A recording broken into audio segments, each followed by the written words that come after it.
तो अभी तक 3 वोट हमको मिले शुभ के, आपने अशुभ का प्ले कार्ड हाथ में लिया हुआ है, आप कह रही हैं अशुभ संकेत है। जी देखिए, बार बार लोगों को एक चीज़ की बहुत कंफ्यूजन हो रही है। हम माँ के आगमन को अशुभ कह ही नहीं रही हैं, हम कह रहे हैं साइंस जो दिखाई दे रहे हैं। हर बार होता है कि कुछ संकेत मिलते हैं। मैंने कहा चैत्र नवरात्रों में जब घोड़े पे माँ सवार होकर आई थी तब भी बहुत लड़ाई झगड़े हुए थे, पड़ोसी देश से बहुत प्रॉब्लम्स आई थी। तो इस बार जो सिम्टम्स दिख रहे हैं, जो संकेत है, यानी कि दिन के हैं, चाहे उनकी पादुका के ले लें, चाहे आप उनकी सवारी के ले लें, वो संकेत है कि कुछ नेगेटिव होने वाला है।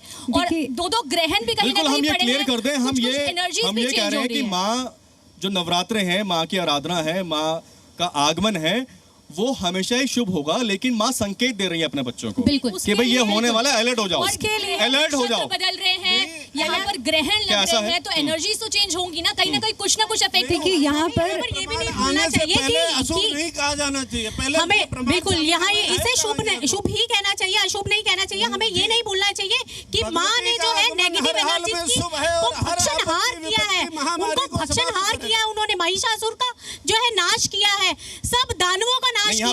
तो यहाँ पर पॉजिटिविटी को सिर्फ आगे बढ़ाना चाहिए, ना कि ज्योतिषाचार्य है। हमारा काम है लोगों को अलर्ट करना, हमारा काम है लोगों को अलर्ट करना। हमारा ये काम है बता दूं कि इस बार भी मैडम ये बहुत बड़ी बात बोली आपने, वाह क्या बात है। ज्योतिषाचार्य हमेशा ऐसा आके बोलते हैं कि भाई आपके ग्रह में ये होने वाला है, ये टाइम आने वाला है, अलर्ट हो जाओ, उपाय कर लो। उपायों की बात भी होगी, संकेत देने की बात हो रही है यहाँ पे। जी संकेत है, संकेत अलग अलग इसमें उपाय है, सब चीजों को आप उपाय करें, आप पॉजिटिव रहें। देखिए जो अशुभ संकेत मिल रहे हैं उसका उपाय करना पड़ेगा, बिल्कुल उपाय करना पड़ेगा, उपाय पर भी आएंगे। प्रमाण की बात की है ना, बृहस्पतिवार के दिन कब माता आई और क्या अशुभ घटना हुई, मैं प्रमाण देता हूँ। प्रमाण है, सुन लीजिए पंडित जी, 1962 के अंदर 62 के अंदर नवरात्रे जो प्रारंभ हुए हैं वो कहीं ना कहीं गुरुवार से हुए हैं और उस दिन चीन और भारत का युद्ध हुआ। दूसरा प्रमाण दे देता हूँ, 1918 में देख लीजिएगा कि उस समय पे गुरुवार से नवरात्र प्रारंभ हुए, स्पेनिश फ्लू पूरे वर्ल्ड के अंदर आया। तो कहीं ना कहीं देखा जाए तो जब भी ऐसा संकेत मिलता है, हम ये नहीं कह रहे कि अगर इनसे नवरात्रे कोई नेगेटिव है, हम ये नहीं बोल रहे कि नवरात्रे नेगेटिव है, एक संकेत बता रहे। नहीं तो आप लोग कहेंगे कि कोरोना के समय पे ज्योतिषी कहाँ गए, ये कहाँ गए, इसलिए बता रहे हैं आपको कि पॉजिटिव भी बताएंगे, नेगेटिव भी बताएंगे। हम आपको आगाह करेंगे क्या करें और क्या ना करें, सावधानी बरतें नवरात्रि में। अगर आप भक्षण चाइना से युद्ध की बात कर रहे हैं कि उस गुरुवार वाले दिन माँ पालकी में आई थी और उस दिन युद्ध हुआ था, तो युद्ध का संकेत अगर मिलना होता है तो संकेत पहले मिलता है। 3-4 उदाहरण दे दिए, चलिए ठीक है, 3-4 उदाहरण हमें 3-4 उदाहरण दिए हैं अभी। लेकिन अब गवर्नमेंट की बात भी तो आप महामारी होती है ना, माँ तो शुभ ही है, हमने कहा माँ हमेशा सुमाता ही होती है, आप वही बात नहीं, संकेत की बात हो रही है। सुपुत्र के लिए भी शुभ होती है माँ, सुपुत्र के लिए शुभ होती है, शुभ होती है, कभी गलत नहीं, इसके लिए नहीं होती है। हम संकेत की अर्थव्यवस्था के लिए संकेत देती है कि बेटा ये मत कर, ये गलत कार्य है।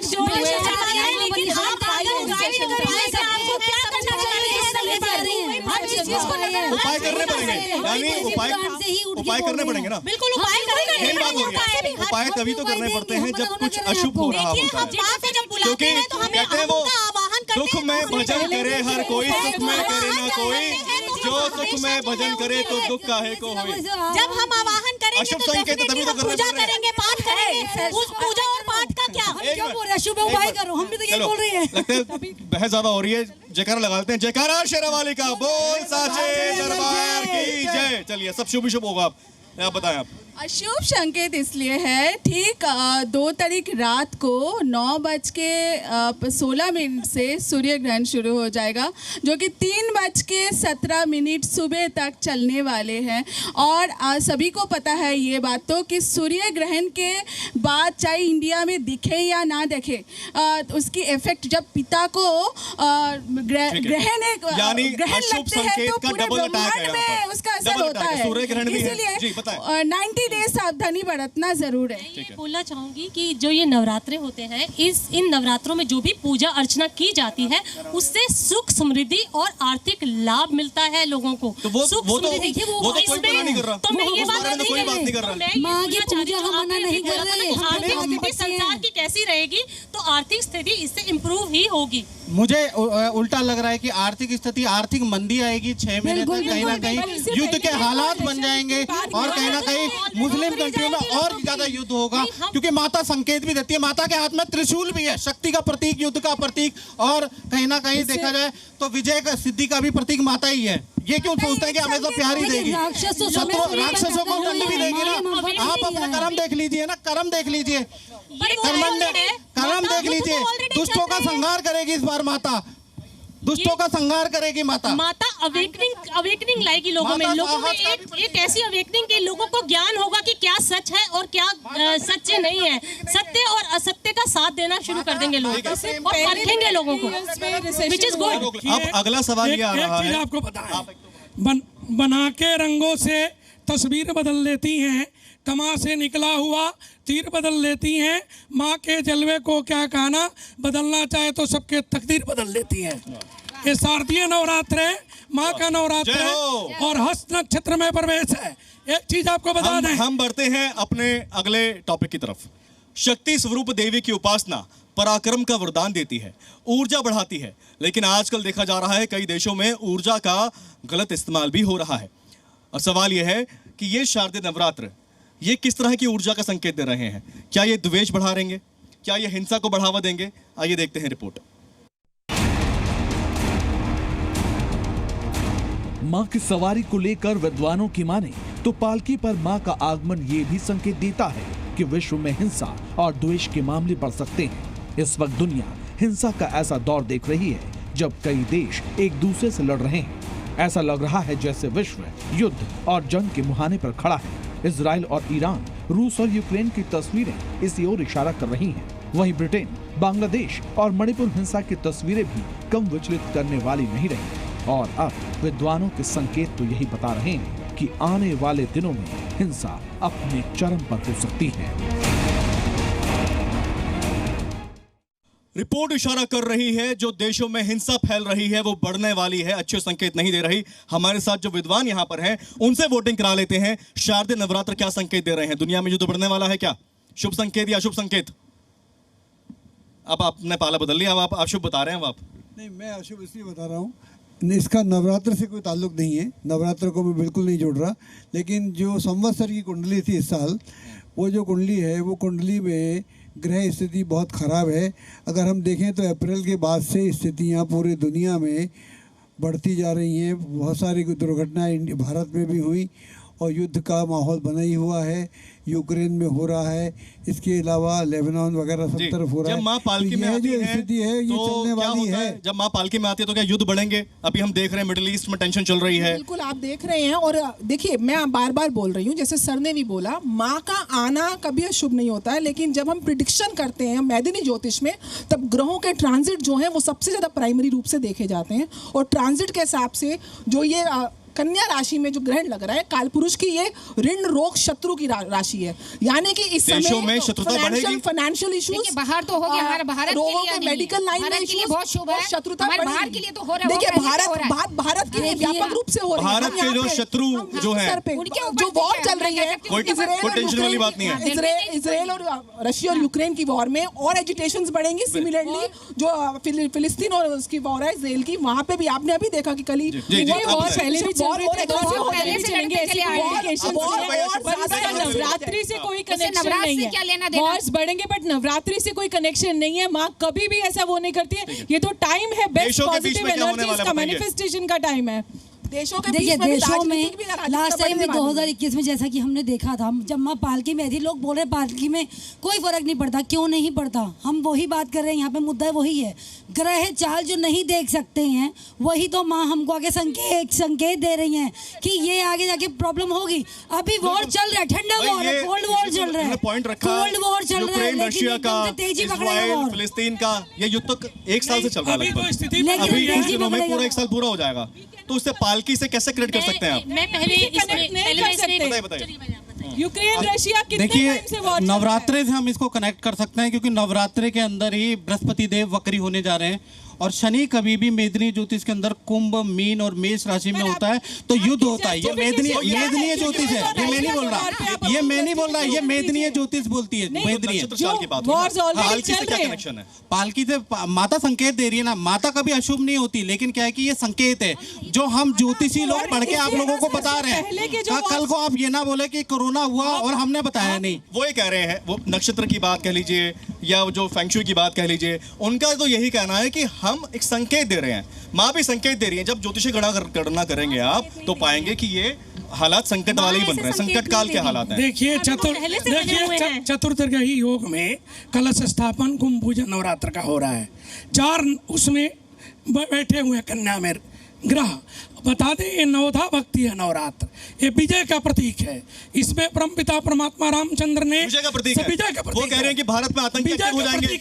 और हम देखिए वो रामायण पढ़े, भागवत पढ़े और दुर्गा सप्तशती उसमें तो ये नवरात्र जो है नवधा भक्ति है, विजय का प्रतीक है।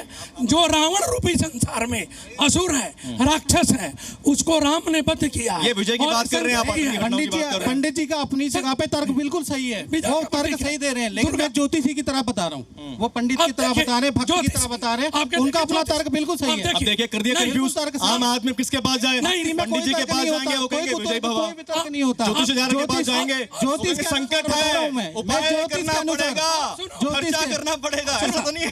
सुनो, मैं कह रहा हूँ शनि कुंभ राशि, हाँ शनि कुंभ राशि किसी ग्रंथ में इस प्रकार की चर्चा नहीं। अगर कोई कहता है तो भविष्य की किसी घटना की भविष्यवाणी यार तो गणना की भविष्यवाणी कर रहे हैं। कोरोना के बारे में हमने भविष्यवाणी की है, युद्ध के बारे में भविष्यवाणी की है, और कितनी करें हम बताते हैं आपको। कोरोना के बारे में हमने किया, हमारे यूट्यूब चैनल में देख लें। आप देखिए हमने किए कि नहीं किए। नवरात्र के ऊपर है, नवरात्र के ऊपर है। ये तो नवरात्र नहीं है, आप अशुभता की बात कर रहे हैं। नवधा भक्ति है, संकेत ही नहीं। और देखिए प्रतिपदा तिथि से लेके 9वीं तिथि तक ये 9 जो तिथियां हैं भगवती के स्वरूप है। इसमें माँ कन्या का पूजा किया जाता है। बिल्कुल। और देखिए दुर्गा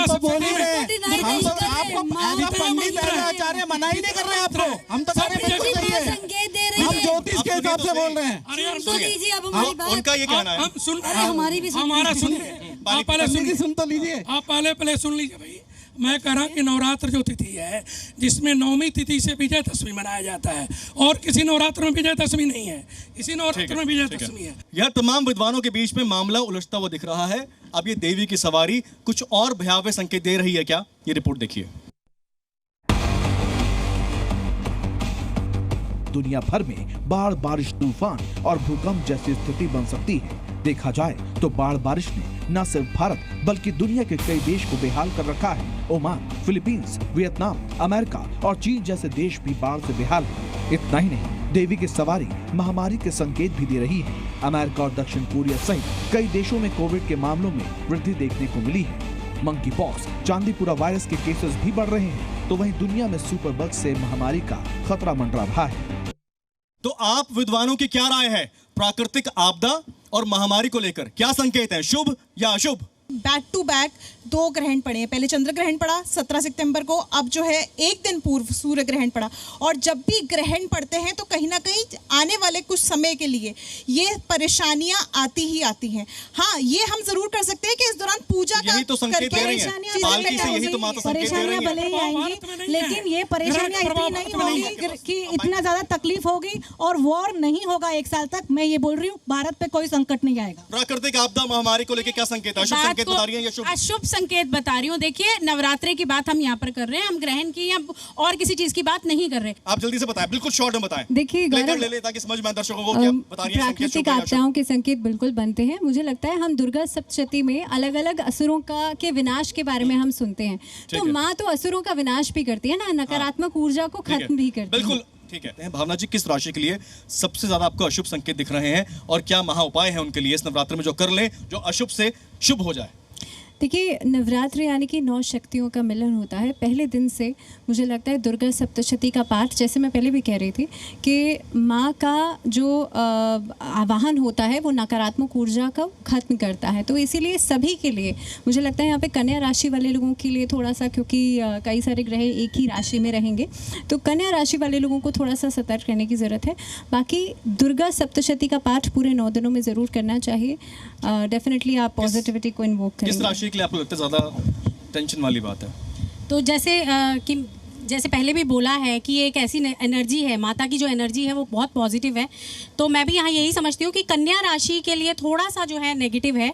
बट अदरवाइज अगर हम शुभ की बात करें तो शुभ में जो है वृषभ राशि, तुला राशि और साथ में कुंभ राशि, ये तीनों ही राशियाँ बहुत ही शुभ रहने वाली है। आर्थिक स्थिति भी सुधरेगी, यहाँ पर जो है कारोबार भी बढ़ेगा और साथ में धन संपत्ति भी बढ़ेगी, तो इसलिए शुभ पे मैं जाती हूँ। आपने काफी सारे प्रेडिक्शंस किए हैं आज, काफी सारे अलर्ट्स दिए हैं आपने, संकेत जो माता के हैं जो आपको अपनी गणना से मिला, आपने बताया किन राशियों के लोगों के लिए ज्यादा आपको संकेत मिल रहे हैं नेगेटिव? देखिए, एक तो कन्या राशि, जबकि मैं यहाँ पर ये कहूँगी कि दुनिया में 12 प्रकार के लोग नहीं हैं और लोगों के लग्न और चंद्र लग्न और सूर्य लग्न अलग अलग हैं, कारकांश लग्न भी अलग हैं। फिर भी कन्या लग्न अगर हम एक दृष्टि से देखें तो वहाँ प्रॉब्लम दिखती है, क्योंकि नवम भाव में बृहस्पति वक्री हो जाएंगे सप्तमेश होके, तो दाम्पत्य जीवन में कन्या लोगों के जो राशि के लोग हैं यहाँ उनको प्रॉब्लम दिखती है।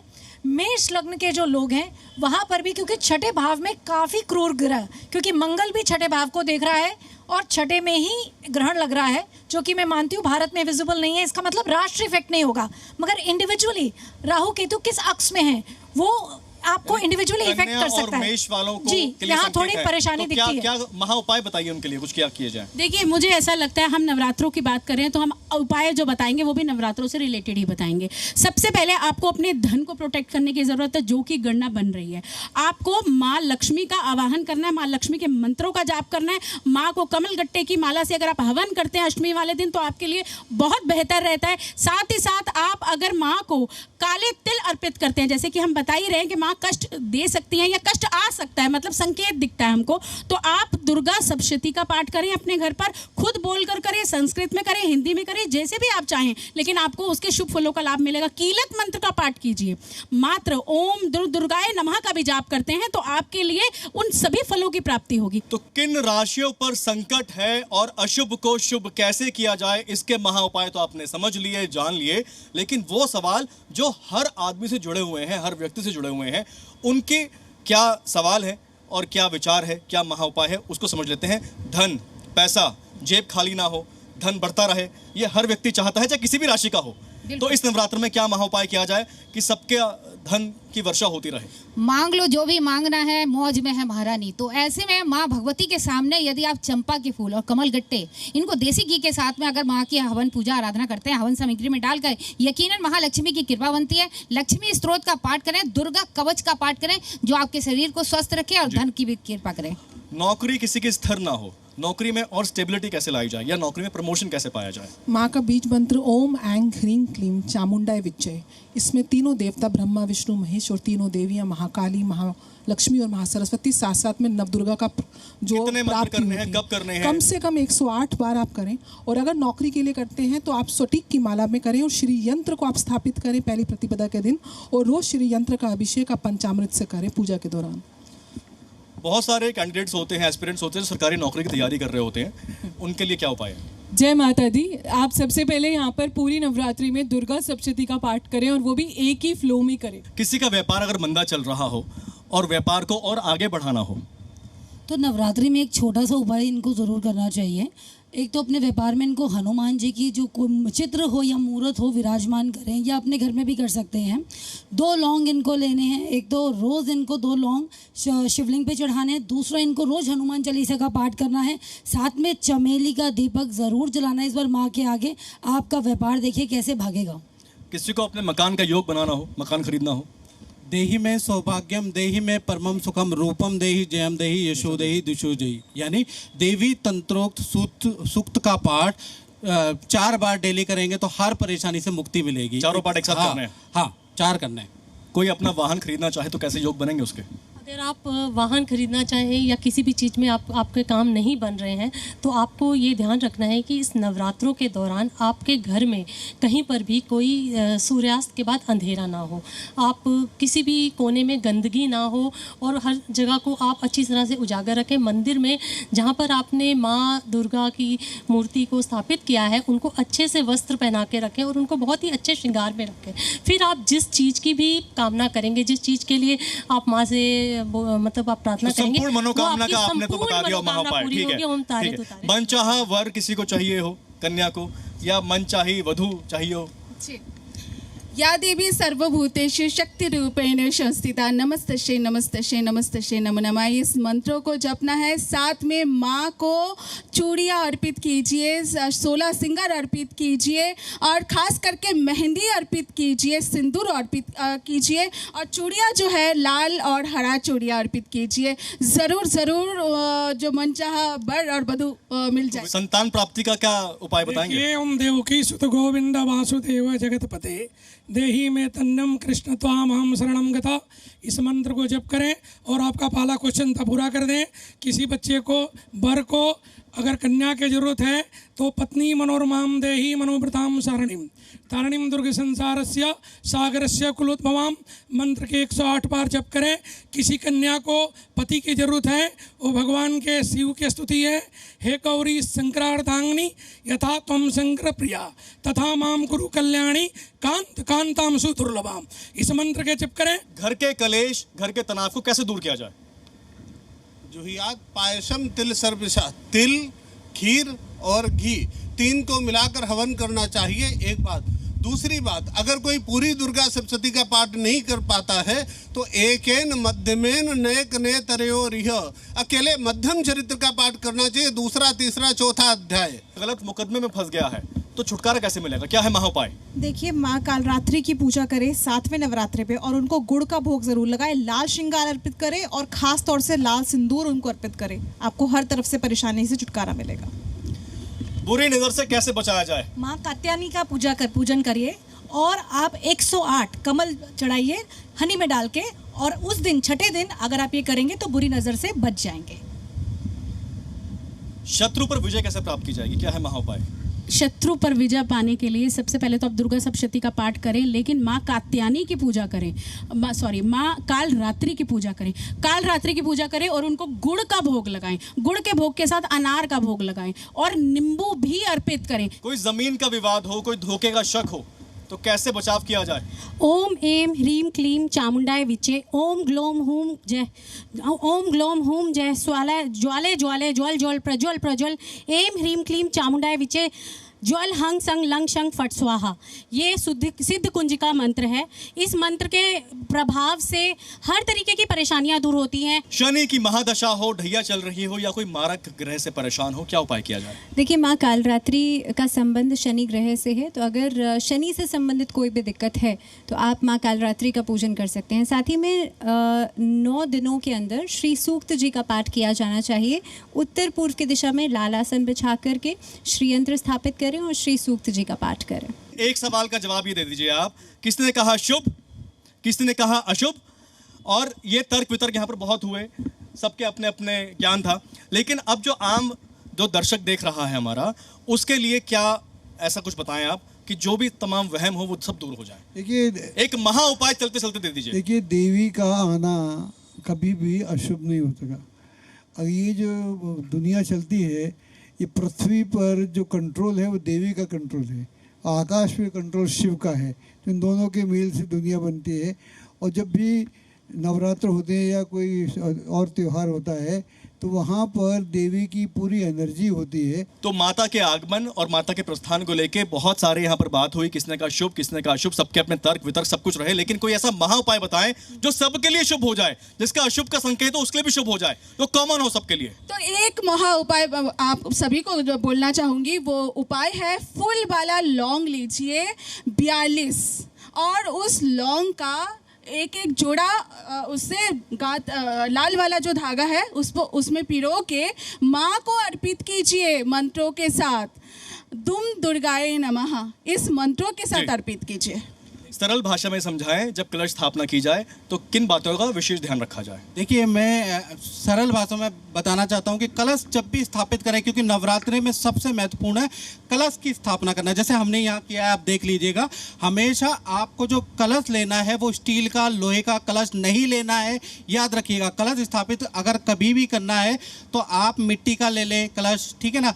आप सोने, चांदी, पीतल किसी का भी कलश ले सकते हैं, वो आप ले लीजिएगा। और ये जो नारियल है महत्वपूर्ण है, आप नारियल को सीधा खड़ा करके रखें, जैसा कि आप यहाँ देख सकते हैं कि रखा है। कभी लेटा के नहीं रखें, कलश पूरा नहीं बन पाएगा। नारियल सीधा या उल्टा कैसे पता लगेगा? ऐसे लेटा के, अगर आप दिखाता हूँ, अगर आपने ऐसे लेटा के रख दिया तो एक कलश नहीं बना है। ये तो चोटी है, ये चोटी नीचे जाएगी। कलश आप सीधा रखिएगा, ये आपने खड़ा रख दिया है, आप कलश बना है, तो ये कलश बनना चाहिए। कलश स्थापना हो गई। हाँ, चोटी नीचे जाएगी। हाँ, चोटी नीचे जाएगी, ये कलश स्थापना हो गया। कितने रोली कितने बार बांधना होता है? तीन बार ओम वरुणाय नमः, ओम वरुणाय नमः, ये कह के 3 बार आपको करना है। आप जो कंठ है, हाँ, नारियल है, नारियल में जो 3 आंखें हैं, वो जो पूजा करते हैं, जो साधक साधिका है, उन्हीं की तरफ नारियल होना चाहिए। मतलब सीधे तरफ होना चाहिए, सीधा हम इसको नहीं खड़ा रखते। ये बड़ा इंपॉर्टेंट पॉइंट है, ज्यादातर लोगों को नहीं पता ये नारियल रखा कैसे जाए। खाना चाहती हूँ, नहीं किया जाता नारियल, उसकी चोटी ऊपर नहीं आती,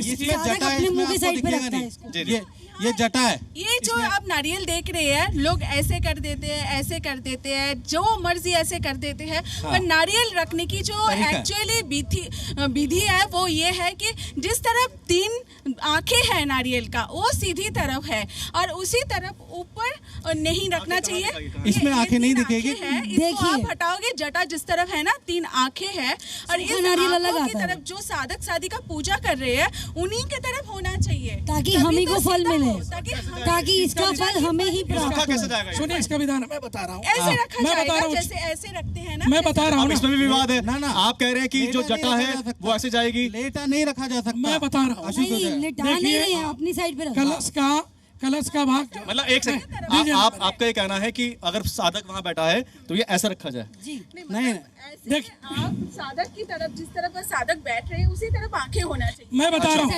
आप सुनिए। देखिए, कलशस्य मुखे विष्णु, कंठे रुद्रा समाश्रिता। कलश के मुख में विष्णु है, कंठ में भगवान शिव।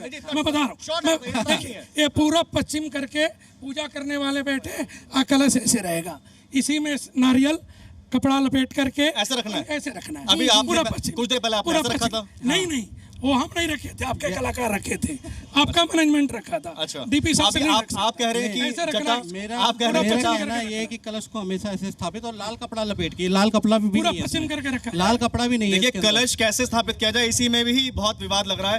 एक मिनट, आपका ये कहना है कि जो ये आंखें हैं इसको ऐसे रखा जाए, ठीक है जी? ये जैसे आंखें नहीं है इसमें, ये जैसे आता है ना, ये जैसे फलता है ना, उसी हिसाब से इसका विधान दिया गया है। इसको ऐसे रखने चाहिए। पूर्व में ऋग्वेद, दक्षिण में यजुर्वेद, शाम पश्चिम में, उत्तर में अथर्ववेद। चार है पूर्व दिशा में रहेगी। हाँ, पूरा पश्चिम करके पूर्व दिशा में हम लोग 4 वेद भगवान का। नवरात्र पूजन में नारियल का विशेष महत्व होता है, कलश स्थापना का विशेष महत्व होता है, लेकिन यहाँ पर तो विवाद अलग ही दिख रहा है। कोई कह रहा है कि जटा यहाँ जाए, कोई कह रहा है ऐसे रखे, कोई ऐसे बता रहा है। क्या किया जाए? देखिए, बहुत अच्छा जी न्यूज़ ने कार्यक्रम बनाया है, इस पे विवाद है। उत्तर, दक्षिण, पश्चिम भारत का इसमें विवाद है, और ये बहुत ही अच्छा आपने प्रश्न किया है। क्या करें? इसके लिए धर्मशास्त्र ही प्रमाण है कि अगर नारियल पे तो विवाद हो गया, बाकी जो ये सब है, इलायची है, पान के पत्ते हैं, सुपारी है, इसमें भी कुछ है क्या? आप बताएं।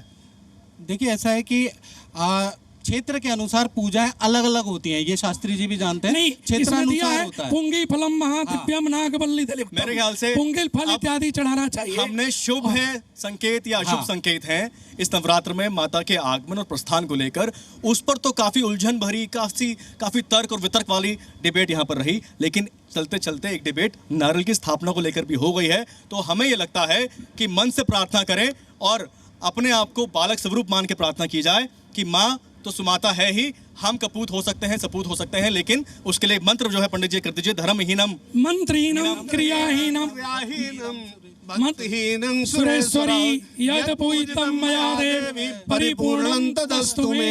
देवी माता के आगमन और प्रस्थान को लेकर संकेत शुभ हैं या अशुभ, इस पर हमने चर्चा की। सबके अपने तर्क थे, वितर्क थे, लेकिन हम इसी उम्मीद से आपको छोड़े जा रहे हैं कि माँ आपके लिए शुभ लेकर आए, कल्याणकारी हो, नवरात्र आपके लिए लाभदायक हो। इसी के साथ आपको शुभ नवरात्रि। जय माता दी। जी न्यूज़।